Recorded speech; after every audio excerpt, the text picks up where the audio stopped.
Hello കൂട്ടുകാരെ, എല്ലാവർക്കും നമസ്കാരം. നമ്മുടെ വാളങ്ങാപ്പയർ വീണ്ടും ഉണ്ടായിട്ടുണ്ട്. അതപ്പോൾ ഞാൻ ഒന്നുകൂടി ഒന്ന് വീഡിയോ എടുക്കാമെന്ന് വിചാരിച്ച്. കുറച്ച് നാളുകളായി വാളങ്ങാപ്പയർ അങ്ങനെ മഴ പെയ്ത് അങ്ങനെ പോയി നിൽക്കുമായിരുന്നു. അതുകൊണ്ടോ ഇതിൽ ഉറുമ്പ് പിടിച്ചിട്ടുണ്ടേ.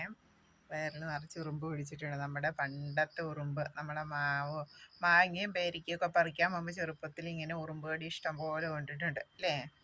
അപ്പോൾ അതാ നമ്മുടെ ഈ വാളങ്ങാപ്പയറയിൽ ഉറുമ്പ് വന്നിട്ടുണ്ട്. ഈ ഉറുമ്പ് വരുവാണെങ്കിലുണ്ടല്ലോ, ഉറുമ്പല്ല നീറ്, ഇതിന് നീറെന്നല്ല പറയാം. നീറ് വരുവാണെങ്കിൽ മറ്റ് ചെറിയ ഉറുമ്പുകളെ കീടങ്ങളൊക്കെ പിടിച്ച് തിന്നുമെന്ന് പറയാറുണ്ട്.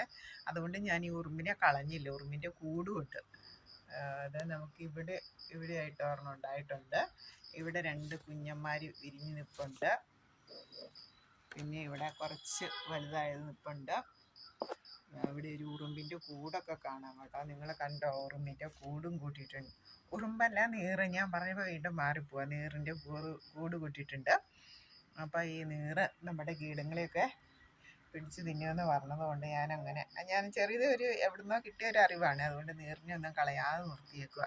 അപ്പോൾ ഇതാണ് നമ്മുടെ വാളങ്ങാപ്പയർ. അങ്ങനെ ഒരെണ്ണം പൊങ്ങിയൊരു വള്ളി അങ്ങ് പൊങ്ങി പോകുന്നുണ്ട്. മഴ ആയതുകൊണ്ട് കുറച്ചൊക്കെ അങ്ങ് പോയായിരുന്നു. ഓക്കെ, താങ്ക് യു കൂട്ടുകാരെ. മറ്റു വീഡിയോ ആയിട്ട് അടുത്ത ദിവസം കാണാം. ഇത് പറിച്ച് 3-4 എണ്ണം ഉണ്ട്. അത് പറിച്ചൊരു ചെറിയ തോരൻ വയ്ക്കാനുള്ളതുണ്ട്. ഇന്ന് ഞാനൊരു യാത്ര പോവാണ്. അതുകൊണ്ട് ഇന്ന് ഞാൻ കുക്കിംഗ് വീഡിയോ ഒന്നും ഇടുന്നില്ല. ഓക്കെ, താങ്ക് യു കൂട്ടുകാരെ. Thank you.